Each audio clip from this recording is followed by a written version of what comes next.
DIG से लगातार CBI के अधिकारी चर्चा कर रहे हैं। अभी तक ईओयू की जांच में क्या कुछ खुलासा हुआ है, क्या कुछ जानकारी निकलकर सामने आई है, वो जुटा रहे हैं सीबीआई के अधिकारी। 2 अधिकारी बताए जा रहे हैं जो इस वक्त डीआईजी से कर रहे हैं चर्चा। तो देखिए, एक तरफ अधिकारी लगातार जांच कर रहे हैं, लेकिन आपको बताते हैं पेपर लीक कांड में रॉकी नाम की शख्स की एंट्री हो चुकी है। नवादा के रहने वाले रॉकी का रांची में एक रेस्टोरेंट भी है, यह भी बताया जा रहा है। रॉकी ने ही चिंटू कुमार को सवाल जवाब भेजे थे कि कौन सवाल जवाब नीट में आने वाले हैं। रॉकी पर पेपर सप्लाई करने की जिम्मेदारी थी, यानी ये सप्लायर था।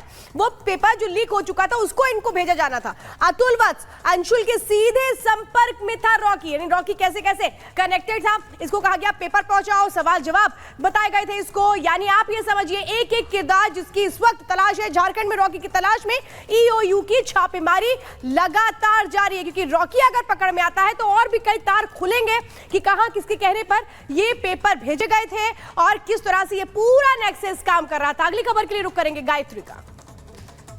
तो आपको बता दें, दरअसल नेटवर्क पर स्ट्राइक हुई है, क्योंकि पहले अपने लेवल पर ईओ की टीम ने लगातार पूछताछ की, लगातार जांच पड़ताल की, कई आरोपी छात्रों को हिरासत में लिया, उनसे भी लगातार पूछताछ का सिलसिला बना हुआ। लेकिन इसी कड़ी में अब सीबीआई की भी एंट्री हो गई है और सीबीआई पटना दफ्तर पहुंच गई और वहां से डीआईजी से लगातार वो जानकारी जुटा रही है। लेकिन इसी कड़ी में अब ऐसा लग रहा है जिस तरीके से सीबीआई एक्शन मोड पर आ गई है कि अब मास्टरमाइंड ज्यादा दिन तक नहीं बच पाएगा। रिपोर्ट आपको दिखाते हैं।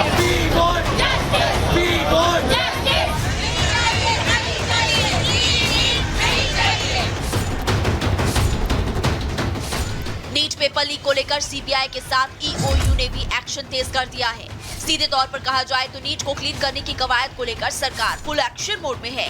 तो नीट यूजी केस की जांच कर रही सीबीआई के हाथ पहला शिकार लग गया। बिहार से लेकर झारखंड तक के नकल माफिया ईओयू के रडार पर है। इस बीच बिहार के नवादा से एक तस्वीर भी सामने आई, जब पेपर लीक की इस धांधली के मास्टरमाइंड और आरोपियों की तलाश में जुटी सीबीआई टीम पर ग्रामीणों ने हमला कर दिया।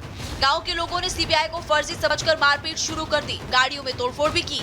इस मामले में अब रजौली थाने में 8 लोगों पर नामजद और 200 अज्ञात लोगों पर एफआईआर दर्ज की गई है। वहीं एक महिला समेत 4 लोगों को गिरफ्तार कर जेल भेजा गया। वहीं सीबीआई ने 2 मोबाइल भी जब्त किए हैं, जिनके आधार पर जांच के बाद पेपर लीक मामले में शामिल लोगों को गिरफ्तार कर ले जाया जाएगा। पेपर लीक और परीक्षाओं में धांधली का मुद्दा देश भर में गूंज रहा है। बच्चे और उनके परिजन गुस्से में हैं, विरोध प्रदर्शन हो रहे हैं। इस बीच 5 मई को हुई नीट परीक्षा के रिजल्ट में ग्रेस मार्क्स पाने वाले कैंडिडेट्स के लिए फिर से शिक्षा कराई गई, जिसमें 1563 छात्रों में से सिर्फ 816 छात्रों ने परीक्षा दी। 750 बच्चे री एग्जाम में शामिल नहीं हुए। चंडीगढ़ में सिर्फ 2 छात्रों के लिए सेंटर बनाया, दोनों ही छात्र एग्जाम देने नहीं पहुंचे।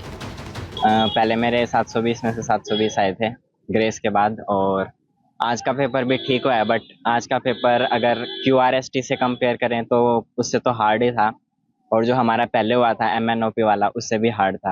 आसान था पेपर। क्या उम्मीद करते हैं पिछली बार वाला रैंक और नंबर आएंगे? सर उससे बेहतर। पेपर का जो लेवल था वो सेम ही था, जैसा पिछली बार मिला था वैसे इस बार मिला। बता रहे हैं फिजिक्स थोड़ी टफ थी, बायो ठीक थी। कंपैरेटिवली मेरे लिए तो सेम ही था, बाकी बच्चों को मुझे पता नहीं।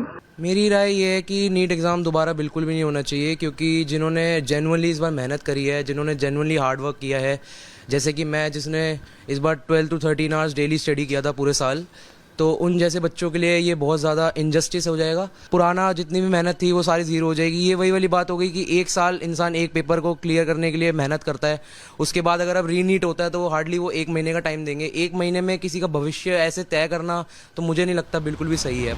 कई छात्र दोबारा परीक्षा नहीं चाहते, लेकिन गड़बड़ियों की जांच के लिए अब शिक्षा मंत्रालय की शिकायत पर सीबीआई ने आईपीसी के सेक्शन 120B यानी क्रिमिनल कॉन्स्पिरेसी और 420 यानी चीटिंग समेत कई धाराओं में पहली एफआईआर दर्ज की है। जांच के लिए सीबीआई ने 2 स्पेशल टीम बनाई है, जो पटना और गोधरा जाएगी। वहीं बिहार में ईओयू को पेपर लीक जांच में क्या मिला, जांच कहां तक पहुंची, उसकी जानकारी दी है। ईओयू की जांच में सामने आया कि चिंटू को प्रश्न पत्र रॉकी ने व्हाट्सएप पर भेजा था। रॉकी रांची में रेस्टोरेंट चलाता था। संजीव मुखिया की भांजी का पति है चिंटू। संजीव के गैंग को चिंटू ने ही प्रश्न पत्र दिया था। इस बीच बिहार पुलिस ने झारखंड के देवघर जिले से 6 लोगों को गिरफ्तार किया। 5 लोग नालंदा के रहने वाले हैं, तो उधर महाराष्ट्र एटीएस ने भी लातूर से 2 संदिग्ध लोगों को अरेस्ट किया। राज्य दराज एक्शन जारी है, सरकार सवालों के घेरे में है। ऐसे में वो कोई कोताही नहीं बरतना चाहती। सीबीआई से लेकर राज्यों की एजेंसियां भी पेपर लीक के नेटवर्क का भंडाफोड़ करने और मास्टरमाइंड के जरिए पूरी जड़ों तक पहुंचने में लगी है। बिहार ईओयू सबूतों के साथ अगर कोर्ट में साबित करती है कि पेपर लीक हुआ था तो फिर दोबारा परीक्षा के चांस बढ़ जाएंगे। जो भी हो, ये मुद्दा अभी शांत होने वाला नहीं है। Bureau report, Republic Bharat.